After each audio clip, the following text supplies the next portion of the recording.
What's it going to take for the stock of Zoom Video to get its groove back? It's now been 4 years since the pandemic changed our lives, forcing people to work from home and turning Zoom into a household name. But after surging in 2020, the stock spent the next couple of years getting pulverized as the world returned to normal. Didn't help they started facing some real competition from heavy hitters like Microsoft, Salesforce.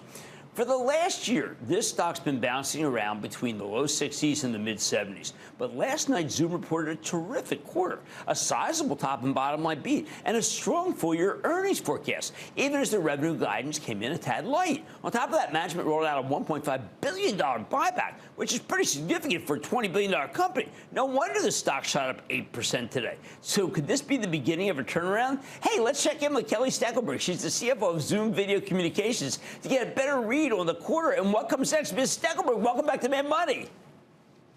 Hi, Jim. Thanks for having me. Great to see you. I'm so glad you're here because I felt that there was so much to your beat. I thought that this was one of those numbers, Kelly, that could be the beginning of something big. But I want you to walk us through what led to the beat because it's pretty significant.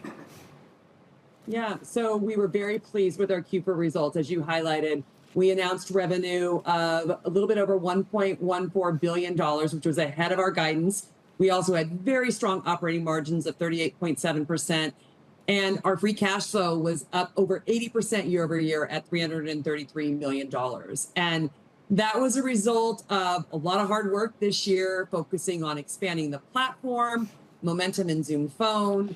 We're starting to see a lot of great wins with Contact Center, also WorkVivo, and stabilization in our online segment. So all of that led to a really positive result for the quarter. Well, I mean, I think some people just don't even bother to open the deck of your company. I saw this, which really was exciting to me. Customer traction highlights the appeal of our AI and customer experience solutions. Broadcom is a remarkably tough and good company, Hawk 10. Diageo, worldwide liquor company. Can you kind of give me a sense of what these companies are doing with Zoom that makes it so that there's really some traction here?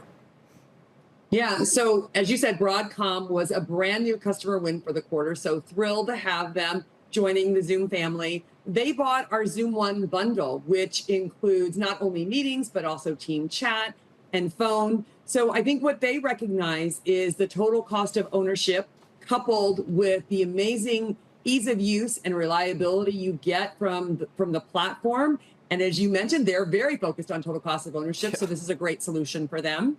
And then Diageo has been a great customer of ours using both meetings and phone for several years now. They expanded into Zoom Contact Center as well as Zoom Virtual Agent. So, they've seen how we've transformed their meetings and their phone experiences and now are ready to leverage that into Contact Center and our Virtual Agent. Well, it seems like a natural. Now, the decision to make that giant repurchase, how are you going to do it? It's not an accelerated kind. You're just going to be there on days when people just don't think the company's doing as well because, we all know that you have you have $7 billion in cash. I mean, huge amount of cash. You're an incredibly conservative company, which I like in uncertain times. But this buyback could be very significant for a company like Zoom. Yeah. So first and foremost, our priority is investing for top line growth at Zoom. Right. So that means, organic through expansion platform and go to market, but also potentially inorganic. However, as you just highlighted, given the strength in our balance sheet with $7 billion in cash and no debt, we feel, and we also guided that we expect to generate free cash flow in FY25 of approximately $1.4 billion again. So that gives us a lot of flexibility that we can do both.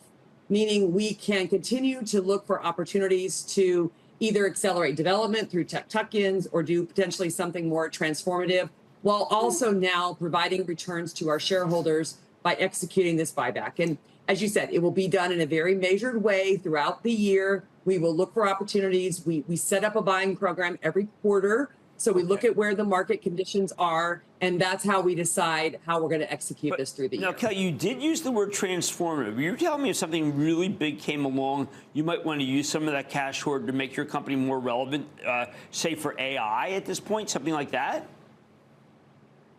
We look for inorganic opportunities across the whole stack. It might make sense to add something where we're already investing to potentially, accelerate that. Could be contact center, could be AI. We also look at opportunities that sit next to us. Like I think WorkVivo is a perfect example of an acquisition that wasn't already in our core, but has been a great addition to our platform and portfolio. Okay, so today was one of those days where my PC, it's an HP, was slow, which means they want you to turn it off and put it back on. And sure enough, what happens? They must have known I was going to interview. It opens up to Teams. It then gives me 3 separate pages for Teams. I don't want those pages. I use Zoom, and I want to go right to where my PC is. But now that's not antitrust, I guess. That's just what they can do, huh?